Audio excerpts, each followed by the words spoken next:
kasih sayangnya. Rasulullah sallallahu alaihi wasallam bersabda, "Awwalul waqti ridwanullah wa akhiruhu afullah. Wa innal 'abda la yusalli as-salata wa lam yukhrijha min waqtiha. Wa lamma fatahu min awalil waqti khairul lahu minad dunya wa ma fiha." Artinya, salat pada awal waktunya mendapatkan keridhaan Allah, dan pada akhirnya mendapatkan keampunannya. Dan selagi seorang hamba mengerjakan salat dan tiada melewatkan dari waktunya dan tiada pula melambatkan dari awal waktunya, adalah lebih utama baginya daripada dunia dan seisinya. Merupakan kebiasaan yang buruk bagi seorang mukmin apabila telah masuk waktu salat sedang ia sibuk dengan pekerjaan dunia, kemudian ia tidak bergegas meninggalkan pekerjaan itu untuk menunaikan salat yang diwajibkan Allah atasnya. Yang demikian itu jelas disebabkan karena kelalaian yang telah menebal dalam diri, kurang makrifat kepada Allah, dan lemah cintanya terhadap akhirat. Bismillahirrahmanirrahim. Berkata Al-Habib Abdullah Al-Haddad dalam kitab Nasaih Diniyah wal Wasail Imaniyah, melanjutkan daripada hal-hal yang perlu kita perhatikan dan kita kerjakan untuk bisa sholat kita dikatakan mendirikan sholat. Karena kita diperintahkan untuk mendirikan sholat. Maka sudah disebutkan sebelumnya, di antara syarat ataupun hal yang perlu diperhatikan dan dikerjakan supaya sholat kita dianggap sholat yang didirikan, yang bisa menjadikan manfaat bagi seseorang tersebut. Di antaranya sudah disebutkan, yaitu menyempurnakan bersuci. Nah, ini hal-hal daripada syarat sah salat. Jadi sudah diterangkan sebelumnya, salat bisa dikatakan mendirikan salat manakala seseorang telah melaksanakan, menyempurnakan syarat sah salatnya. Di antara syarat sah salat itu harus dalam keadaan suci, baik badannya, pakaiannya, tempat salatnya. Nah, melanjutkan daripada hal yang menjadi syarat atau suatu hal yang harus kita kerjakan sehingga kita bisa dikatakan mendirikan sholat, itu diantaranya adalah sunnah, hal-hal yang disunnahkan, yaitu menyegerakan sholat fardu kita yang 5 waktu di awal waktunya. Karena setiap sholat 5 waktu mulai daripada subuh, zuhur, asar, maghrib, isya, itu ada yang namanya awal waktu, ada yang namanya waktu yang pertengahan, dan ada waktu yang akhir. Dan di antara waktu-waktu sholat tersebut ada yang dikatakan afdol, seabdol-abdol waktu kapan? Ada waktu yang pilihan, ikhtiar, ada waktu yang diperbolehkan, ada waktu yang dimakruhkan, dan ada waktu yang diharamkan, dan ada juga waktu yang menjadi uzur. Nah, di sini yang perlu kita perhatikan adalah awal waktu daripada sholat fardu.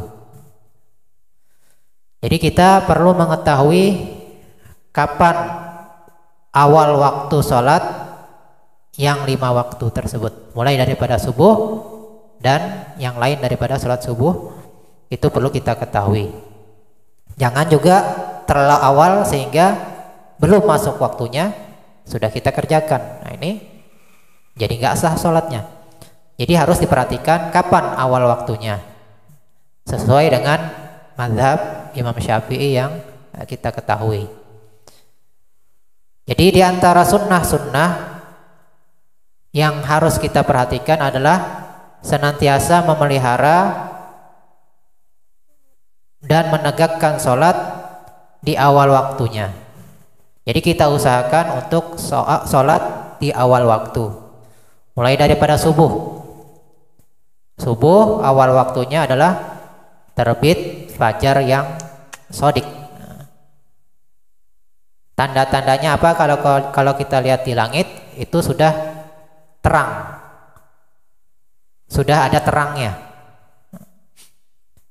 Beda dengan fajar kadzib. Fajar kadzib itu terang sebentar hilang lagi. Nah, kalau fajar sodik itu terang dan menyebar.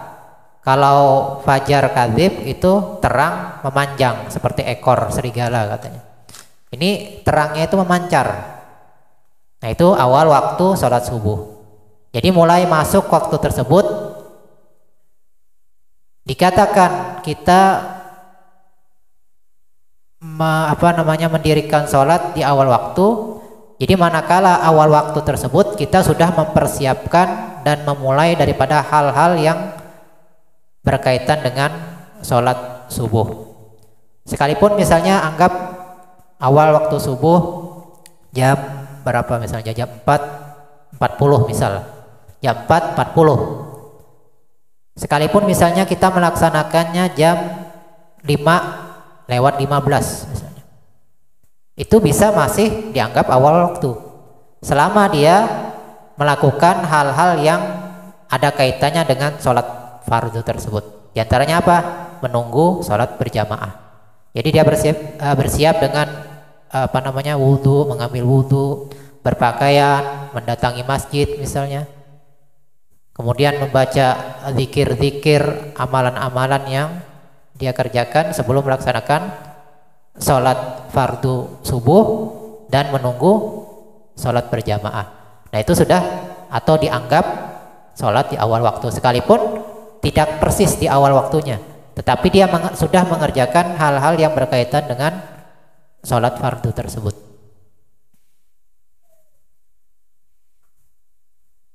Jadi misal kita tahu kalau misalnya tadi awal waktu sholat subuh jam 4.40 misal, kemudian kalau misalnya kita nunggu sampai jam 5:30 misal, 5:30 baru kita bisa sholat berjamaah. Kalau kita sebelum 5:30 kita nggak bisa mendapat sholat berjamaah. Maka yang afdal mana? Yang afdal kita menunggu sholat jamaah tadi, sekalipun sudah 5:30. Atau kalau mau aman, sholat dulu sendirian. Sholat dulu sendirian, kemudian nanti kalau dapat jamaah sholat sekali lagi. Jadi supaya mendapatkan keafdolan sholat di awal waktu dan juga mendapatkan kemuliaan dengan sholat berjamaah. Karena kedua-duanya adalah nilainya sangat tinggi di sisi Allah Subhanahu wa taala. Sholat berjamaah bahkan itu adalah banyak perbedaan pendapat ulama. Ada yang mengatakan bahkan fardu ain, ada fardu kifayah. Kalau di mazhab Syafi'i fardu kifayah. Kalau di mazhab lain ada mengatakan fardu ain salat berjamaah. Jadi mengusahakan salat di awal waktunya. Begitu juga salat-salat lainnya.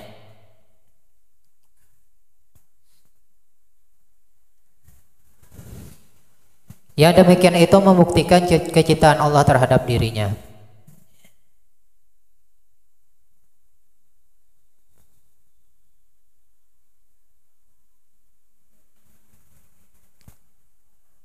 Itu membuktikan bahwa kecintaannya terhadap Allah ada pada dirinya. Ini sepintas kata-katanya yang demikian itu membuktikan kecintaan Allah terhadap dirinya. Bisa juga dimaknakan seperti itu. Kalau secara zahirnya kita yang mencintai Allah. Tapi kecintaan kita kepada Allah Subhanahu wa taala itu bisa kita dapatkan dengan Allah yang memberikan kecintaan tersebut. Makanya di sini di terjemahan mengatakan membuktikan kecintaan Allah terhadap dirinya. Dengan Allah cinta terhadap dirinya, maka dia bisa mencintai Allah Subhanahu wa taala. Kan sepintas kalau orang sangat mengutamakan sholat di awal waktu, berarti dia cinta kepada Allah. Kalau dia cinta kepada Allah, berarti Allah cinta terhadap dirinya. Karena Allah memberikan kecintaan terhadap orang tersebut kepada Allah Subhanahu wa taala. Jadi biasanya hal-hal yang sifat-sifat yang mulia seperti cinta kepada Allah, ikhlas, tawadhu, itu sebenarnya pemberian Allah. Ikhlas misalnya. Makanya di sebagian ayat mukhlasin, bukan mukhlisin. Kalau mukhlisin orang tersebut yang berusaha untuk ikhlas. Tapi kalau mukhlasin, Allah yang memberikan ikhlas tadi kepada orang tersebut. Jadi ikhlasnya benar-benar datang daripada Allah. Kadang-kadang kalau kita yang mengusahakan ikhlas, kadang-kadang nggak menjamin ibadah kita diterima oleh Allah Subhanahu wa taala. Tapi kalau Allah yang memberikan, nah itu yang diharapkan mendapat kemuliaan daripada Allah Subhanahu wa taala. Jadi ikhlas itu nggak bisa kita ngaku, wah, nah sudah ikhlas. Ini ikhlas nggak? Kadang-kadang orang nanya kan, ikhlas nggak? Jadi kalau kita jawab ini susah juga. Kalau kita ngomong ikhlas, kadang-kadang cuma lisan kita ngomong ikhlas. Apakah benar-benar ikhlas yang Allah berikan kepada kita? Belum tentu. Nah, jadi ikhlas itu yang sebenar-benarnya adalah pemberian Allah. Begitu juga kecintaan kepada Allah, itu Allah yang memberikan kecintaan tersebut terhadap orang tersebut. Membuktikan juga bahwa dia bersegera mencari ridho Allah Subhanahu wa taala. Makanya daripada lafaz azan kan hayya 'alas shalah, kemudian hayya 'alal falah.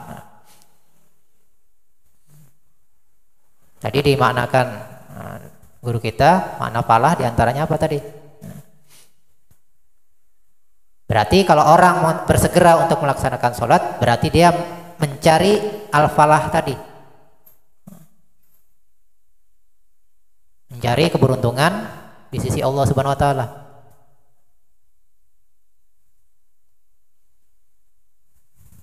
Kalau hayya al-falah masih santai, berarti kurang dalam mencari keridhaan Allah Subhanahu wa taala, kurang dalam berusaha mencari keberuntungan kekal di surganya Allah Subhanahu wa taala. Kemudian Rasulullah SAW bersabda, awal waktu, yaitu maksudnya awal waktu sholat, maka orang tersebut bakal mendapatkan ridwanullah. Keridhaan Allah itu lebih tinggi.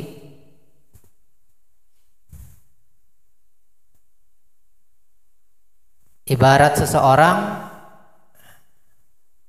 kalau dia senantiasa melakukan hal yang diperintahkan oleh atasannya, pasti disenangi oleh atasan. Itu namanya ridho. Jadi nggak pernah melakukan kesalahan. Misalnya nih bawahan atau pembantu atau raja misalnya punya bawahan, ini bawahannya ini tidak pernah melakukan kesalahan dan selalu menyenangkan hati si penguasa ini, si raja ini. Pasti ridho si raja ini atau atasan ini. Nah, itu menghasilkan keridhaan daripada penguasa tadi. Dalam hal ini keridhaan Allah Subhanahu wa taala. Adapun di akhir waktunya kemaafan daripada Allah Subhanahu wa taala. Artinya ada salah. Kenapa ente telat misalnya? Nah, kan? Ya udah, ana maafin. Yang penting belum belum terlambat. Misalnya batas waktu masuk kantor misalnya jam 7 teng pas. Kita datang jam 7 kurang 1 detik. Kenapa telat?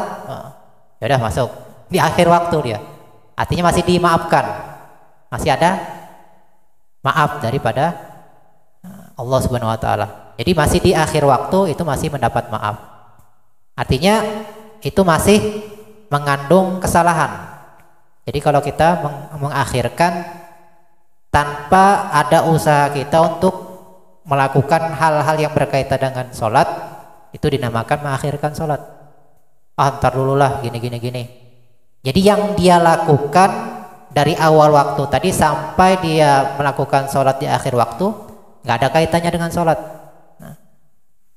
Atau sesuatu yang misalnya penting, misalnya kayak menuntut ilmu, atau misalnya perang fisabilillah, atau hal-hal yang penting yang berkaitan dengan akhirat.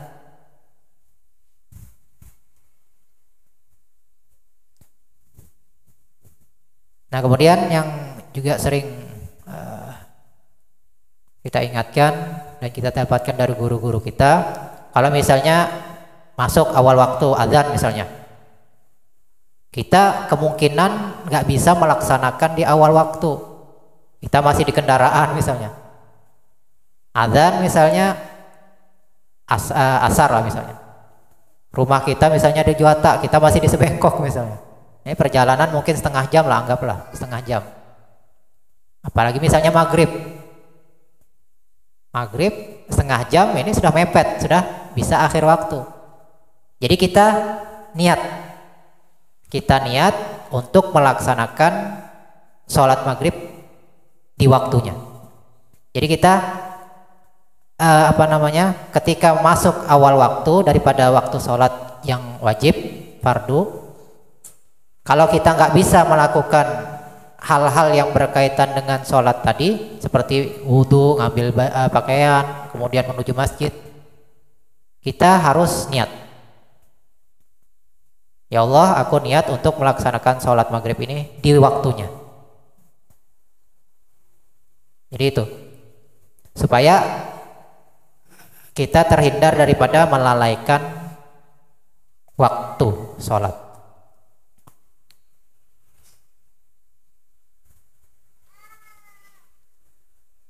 Dan pada akhirnya mendapatkan keampunan. Dan selagi seorang hamba mengerjakan sholat dan tiada melewatkan dari waktunya, dan tiada pula melambatkannya dari awal waktunya, adalah lebih utama baginya daripada dunia dan seisinya. Jadi seorang hamba melaksanakan sholat dan dia nggak pernah keluar waktu sholatnya, bahkan dia senantiasa di awal waktu, maka itu nilainya lebih bagus, lebih tinggi, lebih besar daripada dunia dan isi-isinya. Artinya dia lebih baik kehilangan hartanya daripada meninggalkan sholat di awal waktu. Saking besarnya nilai sholat di awal waktu.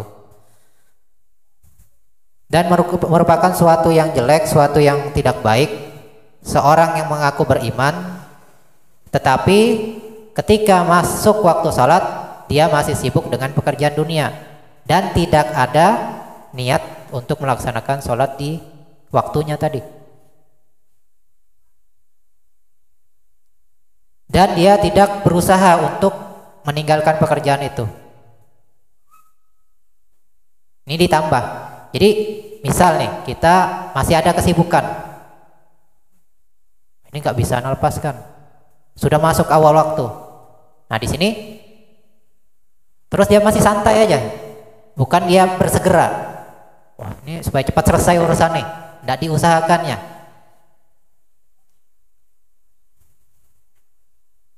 maka itu dianggap suatu yang buruk, suatu yang tidak baik dan tidak pantas dilakukan oleh seorang yang beriman. Jadi itu tadi, kalau masuk awal waktu kita masih ada kesibukan, kita usahakan untuk segera selesai urusan tadi dan kita niat untuk melaksanakan sholat di awal waktunya.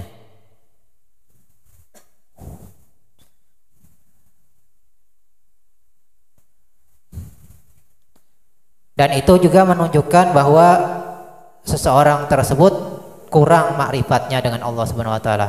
Kurang makrifat karena kurang ilmu.